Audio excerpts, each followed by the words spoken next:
ത്രിയേക ദൈവത്തിന് സ്തുതി. യേശുവിൽ സ്നേഹവന്ദനം. സംഗീത ഉപകരണങ്ങൾ പഠിപ്പിക്കുന്ന പ്രസിദ്ധനായ ഗുരുവിൽ നിന്ന് ഒരു യുവാവ് വയലിൻ പഠിച്ചു. പഠനം പൂർത്തിയാക്കാൻ ഏറെ നാൾ വേണ്ടി വന്നു. അരങ്ങേറ്റത്തിനുള്ള ദിവസമായി. തൻ്റെ കഴിവിൽ ആ യുവാവിന് ആത്മവിശ്വാസമുണ്ടായിരുന്നു. മഹാനായ ഗുരു ശിഷ്യനെ അനുഗ്രഹിച്ച് വയലിൻ ഏൽപ്പിച്ച ശേഷം മുൻനിരയിലെ അരികിലുള്ള കസേരയിൽ പോയിരുന്നു.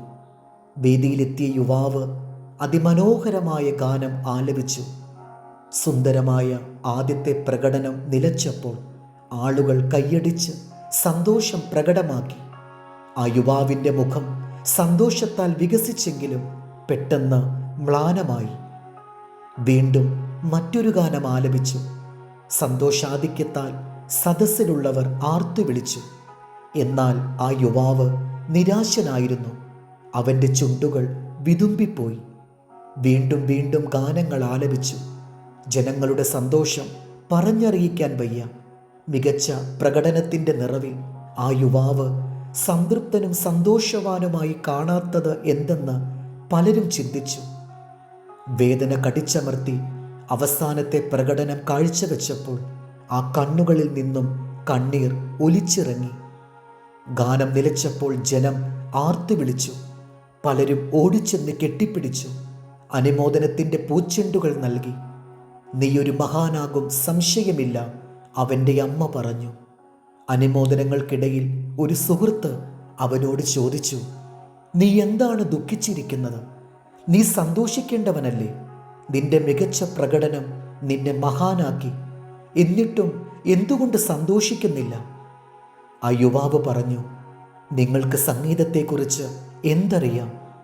നിങ്ങളെല്ലാവരും എന്നെ അനുമോദിക്കുമ്പോൾ ആദ്യത്തെ നിരയിൽ സംഗീതത്തെ നന്നായി അറിയുന്ന എൻ്റെ ഗുരു ഇരിക്കുന്നുണ്ടായിരുന്നു. അദ്ദേഹത്തിൻ്റെ അനുമോദനം എനിക്ക് കിട്ടിയില്ല. എൻ്റെ ഗുരു ഒന്ന് കൈയടിച്ചിരുന്നെങ്കിൽ ഞാൻ സന്തോഷിക്കുമായിരുന്നു. എൻ്റെ ഗുരുവിനെ പ്രസാദിപ്പിക്കുന്നതിൽ ഞാൻ പരാജയപ്പെട്ടു.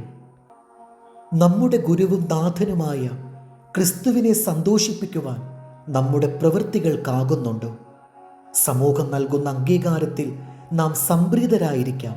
എന്നാൽ ദൈവം എന്നെക്കുറിച്ച് എന്തു പറയുന്നു? ഇനിമേൽ എൻ്റെ ഇഷ്ടമല്ല, അങ്ങയുടെ ഇഷ്ടം നിറവേറട്ടെ.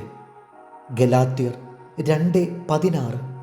യേശുക്രിസ്തുവിലുള്ള വിശ്വാസത്താലല്ലാതെ ന്യായപ്രമാണത്തിൻ്റെ പ്രവൃത്തികളാൽ മനുഷ്യൻ നീതീകരിക്കപ്പെടുന്നില്ല എന്ന് അറിഞ്ഞിരിക്കുക കൊണ്ടും നാമും ന്യായപ്രമാണത്തിൻ്റെ പ്രവൃത്തികളാലല്ല, ക്രിസ്തുവിലുള്ള വിശ്വാസത്താൽ തന്നെ നീതീകരിക്കപ്പെടേണ്ടതിന് ക്രിസ്തു യേശുവിൽ വിശ്വസിച്ചു. ദൈവം നമ്മെ അനുഗ്രഹിക്കട്ടെ. കർത്താവിൽ എളിയ ശുശ്രൂഷകൻ ഈരാളിലച്ചൻ.